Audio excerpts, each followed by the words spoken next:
loves to play the pick. Haven't necessarily seen all of the success, though, as that is an Azir. Doesn't exactly spark all of the joy for me, personally. Yeah, we've seen Azir do pretty well in the Trist, all things considered. You know, typically that was a counter matchup back in the past, but not willing to let the grubs go. Yeah, level 6 has been hit here by Ona, though, as there's the Zenith Blade. Pletter actually going in, grasping roots, comes down as Ona is the focus, but Faker's already dived in. That's the first blood, and it goes to Tristana, gets the reset there. That would be an entirely different situation. Isn't able to use that ultimate for the self-heal, and because Pletter went in aggressively, weren't able to do anything to help Sponge. Yehu doesn't have his ult as well, so once the cooldowns are unavailable, we just saw Sponge go down and Guma gonna pick up. Oh, he actually missed one. Oh, missed one. Savage, be able to get through. You can see Ono looking to challenge on the Raptors there. He's really started to take over in this matchup and pull a bit of a lead now. Oh yeah, this is really dangerous. Grasping Root's going to get double value, but I don't know whether it even matters. Stranglethorns comes in, the knockup comes down. Dawning Shadow and Faker gets in there. Now Yehu just trying to get himself out. The Emperor's Divide did absolutely nothing. It's a really nice play from T1 there. Yeah. And they're continuing to apply the pressure. They're now going to look to get 6 Void Grubs. And 6 grubs is, that's going to be very difficult to deal with, especially with Zeus sitting in a side lane so much. Faker as well, his split push is so dangerous. Yeah, such a big threat. It definitely feels like DRX. There's a significant goal lead build up now. It's 12 minutes, 2,500, but now they're looking for Carrier to answer back. Yeah, potential dive here as there is the flash attempt onto Sponge, but they haven't picked up the turret aggro just yet, and he's used everything. Frog able to avoid as now Carrier should be going down here. Mystic shots, it's going to be able to be Teddy picking up the kill. And Frog seems to be okay for the moment, although he's not out of the woods just yet. Oh god, this must be so scary for the little Skarner, or the lawnmower, or the terrifying large Skarner. Whatever it is, he is in a whole host of trouble. Gumayusi does not want to be tanking this one as the Impale goes wide, and that means they can pounce on in and grab the kill. Ono correct. So really smart from Sponge to bait that out. They're now in trouble. And after flashes, yeah, walls don't really mean too much here for Frog, and finally the Stranglethorns gets some push Carrier away, and Carrier not really even noticing that Teddy exists here in this lane. Should be the outer turret in mid lane just going down. Not a whole lot that DRX could do about it. And you know, I'm going to be honest, if it's Teddy there, so I think it's just the right call to let it go. That low HP tower isn't really helping. Unless it's lore, in which case that can't be as good buffer there from Faker, but he can't buffer the next one. There's the Flash Emperor's Divide. That's the kitchen sink. Teleport is going to be used here. That's going to bring Yehu over, unless it was just interrupted by Carrier, in which case he's not going to be there to join. Frog does find himself the Impale, as Dawning Shadow is going to be what locks down the kill onto the Skarner in the end. Teddy trying to get some autos down as, my goodness, Sponge, he's not even able to take the dragon without costing it his life. As now, yeah, he will go down. Faker takes a lot of damage, though, and those plants need to be respected. Carrier now doesn't have a lot of damage, and so Yehu, they're just fighting over the honey fruit. Oh, this is a battle for the ages. Carrier, I think he's going to win. I think he's going to win. The Nautilus is just too strong as he takes down the pigeon, and look at that guy. I feel like maybe a year or two ago, this might have surprised us, but this is just Carrier. It is. And we've seen them in these game states so many times before. We know that they're like a well-oiled machine when it comes to just making sure they from your Skarner. I love how they're defending this tower so heavily when it's an Azir tower. Wait, who's defending who? Like, Solar Flare going to connect here onto Carriers. Over the wall goes Frog, finds the Ram. There is the Impale, and they take down the Nautilus. I don't believe they'll do this, but being that it's T1, I think they'll probably start the Baron. That may happen. True Shot Barrage was a decent. And he's left alone to defend the tower. It's going to go so fast. Yeah, he does have a True Shot Barrage, but it's not going to be able to save this turret, and that is just going to explode. Teddy able to arcane shit, nothing for this. It could be an absolute catastrophe. Faker gets rammed into the wall, but it doesn't really seem to matter because the Impale doesn't land. There's the ulti onto Pletter, though. He goes in. DRX now have rebuilt the Phalanx as the spear is going to miss. But T1 have just said, we'll just keep you at arm's length. We'll just throw out what we can find without hard committing. Is never mind. Gumayusi has to cleanse, and there's Teddy. Grabs the Trinity Force proc and takes down the pit. Yeah, Ona's going to take a while to get over here. I think this Baron is going to go over to DRX. But what is going to happen? Like, I think, you know, Faker, if he had been given another opportunity, would have probably opted to just stay there towards that bottom side. Whether it does work out here. As Plants coming on out, trying to be frustrating. Pletter goes in, gets the rocket jump out of Faker. Should give Teddy some free time with this outer turret, and they will be able to at least And they're going to get the Dragon as well. So mid tier 1 going down obviously is nice. DRX now going to take this tier 2. Yeah, they hoping for their sake they don't lose anything more in the bot lane, but Skarner just throws boulders and clears the wave, so I think he's okay. He is. DRX. Yeah, a little bit of a ruckus as DRX are just going to double down. They're going to grab this inner turret in the mid lane. Zeus will be able to pick up the inhibitor. He doesn't have a wave, so yeah, I guess they're just saying that's all he can do. Well, Faker's going to try and push Frog away. True Shot Barrage hitting the wave mostly. Gumayushi, oh my goodness, Teddy looked at him and he takes so much damage here.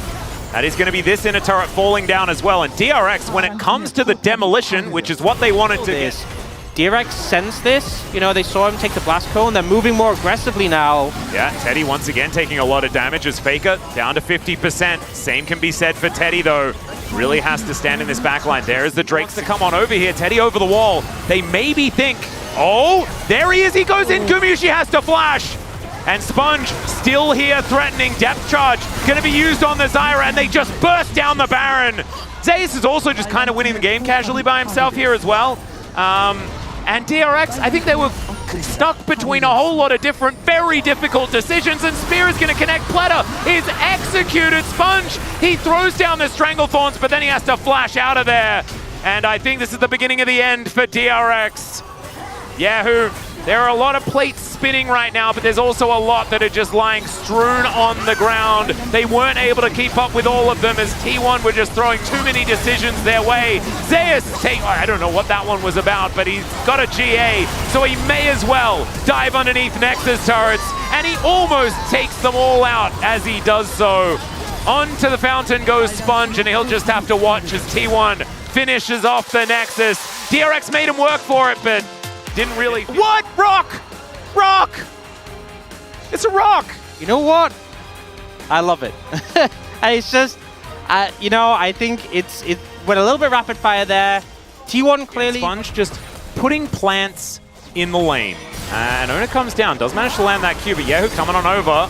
Level 5 once again as Ona is going to find the dash on the E. And First Blood, it happens exactly the same way, but this time Yahoo's there to answer. Stuff. You can see Sponge notices the fact that Ona is here on these grubs. I think he's going to be able to do too much about it here as the red buff going to be taken. Teddy actually cleansing the slow from the extendo beam. Yeah, I'm going to be honest. Not sure how worth that was. Not sure you really needed to do that. No. You may have saved yourself from like half a Zeri Q, perhaps, if that. Well, DRX about to get infinitely more grubs than they got in game 1. There we go. Beautiful. Rascal is a rock. Zeus is not as much of a rock. And that's the top lane. There you go. I would say couldn't cleanse that one, sadly. Built a bit like the rock, though. Yeah, I would say so as well. It's okay. Teddy's dead. The cleanse wouldn't have been going to be able to pick this one up without too much contest. That is precisely the case. So we're going to check out this replay one more time. They could potentially challenge Ona there, but Rascal doesn't have ult, so I think the safe call is to back away. Yep. As Carrier looking a little bit silly there as Faker. Getting taken down to 30 still. There's the Solar Flare. It does connect very nicely. Great layering of CC here as Yahoo just really wanting to get the damage down onto Ona. Bit of Q value, but the health bars are so low on T1's side. Some free time with the turret should ensue from this one, and DRX, it feels like a step up here in game number 2. That's what I'm feeling right now, as Sponge can smell blood in the water. Gets the plant over. Grasping Roots come down. And there is Zeus on that flank angle. He is at full health, just wanting to find someone to hit with his abilities, but it's Yahoo. Oh dear, bit of Owen Wilson as he gets a control ward down. Gumayushi doesn't find the extendo beam. He gets over the wall. Carrier not able to lock him up just yet. There's a blast cone there. Valdez, there's a blast cone there, and it is going to be denied. Beautifully done, T1. Lock down the kill onto the enemy mid laner. That one was for Brendan Valdez. That was. Save it. As Carrier just barely sidestepping that one. That was pretty cute. As Faker has just pushed Teddy around. And at least their third. As Sponge probably not winning 6 this time. Yeah, not 6. Probably 5 is what I'm seeing right now. As, all right, there's the engage from Pleta. Finds another Solar Flare, and the layering of CC is gorgeous. Faker just couldn't do anything the whole time.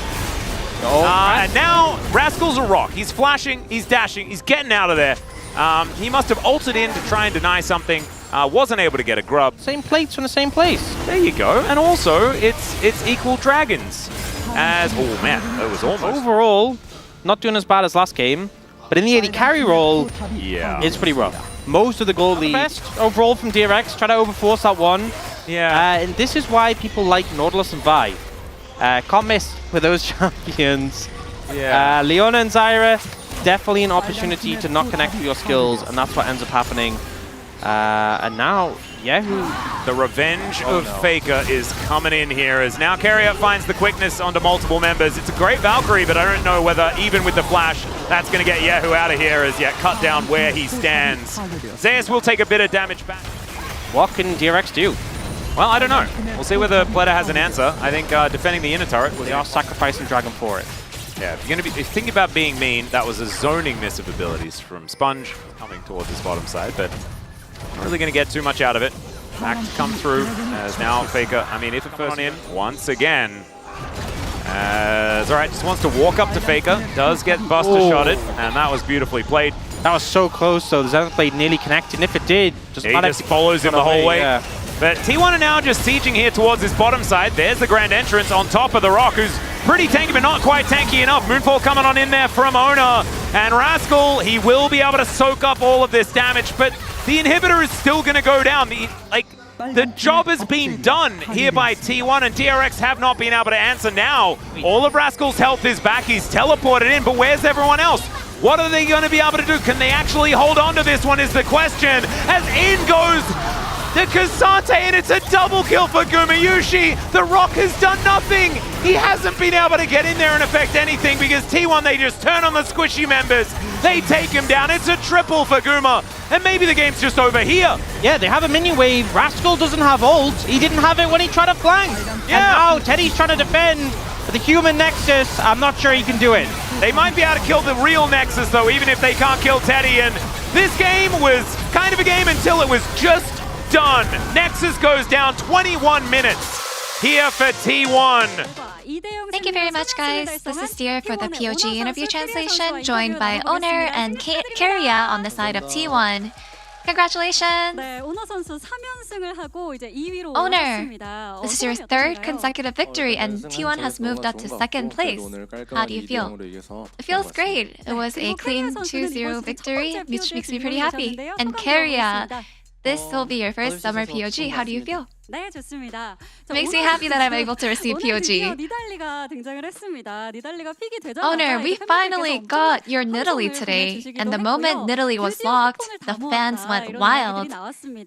And many joking about how their bingo card is now complete. So, since you're good at her, why did it take so long to play her? For today, for instance, I feel like we had a really good angle to play her, and it went really well. I got really lucky, and everything went really well. And in the LCK, Nidalee had a pretty low win rate compared to how high her pick rate was. With 5 wins and 8 losses, with a 38.5% win rate. Why do you think her win rate is so low? You know, maybe because I played her only once. Maybe that's why. And Keria, in game 1, you solo killed the enemy mid Azir with Nautilus. We have a replay ready right here. You were taking up some honey fruits and fighting until the very end. Did you think that you would win here? Yeah, so Faker actually marinated him so well before dying off. And I decided, you know, I already knew that I would be able to win here, so it wasn't that hard. How did it make you feel when you killed him? Oh, so I actually knew that Azir didn't have his E, and I was pretty certain that I would kill him. And everyone else was saying that he still had E, which made me a little nervous, but I was able to win, so I'm glad. So who told you that he still had E? I think it was Faker.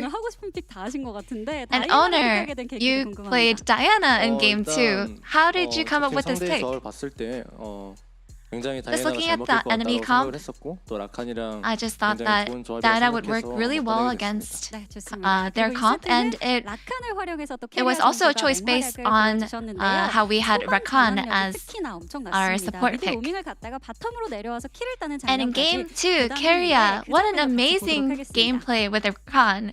and you guys had such early control, and you roamed mid, then right back bot into the tower dive. So walk us through your decision making. So being able to roam well really depends on how well your solo laners are playing. So given that all three top, mid, bottom solo laners are doing really well and just setting everything up, that's why I was able to pull this off. And in game 2, you guys set the new fastest game record at 21 minutes and 8 seconds. So how did you guys end the game so quickly? I think our damage dealers and everyone else who is supportive was able to pull off some really good engages. That's probably why. And this Saturday showdown will be a home ground match between T1 and KT at Goyang Sono Arena. What are you looking forward to the most? This is something new that we're trying in the regular season, which is great. And I believe that we will have a really big audience. It'll be a good big match. And so to reach everyone's expectations, I hope that we can prepare well and make sure that we do our best. And Keria, what's your resolution for the home ground match? Being able to get this new experience during the regular season makes me very excited for the upcoming match. And I want to show everything that we got to our fans. Thank you so much. And that's the end of the interview from owner and Keria of T1, and back to the space. Thank you. Thank you for those wonderful translations, dear Ayaya, as T1 now move to second place, 4-1. And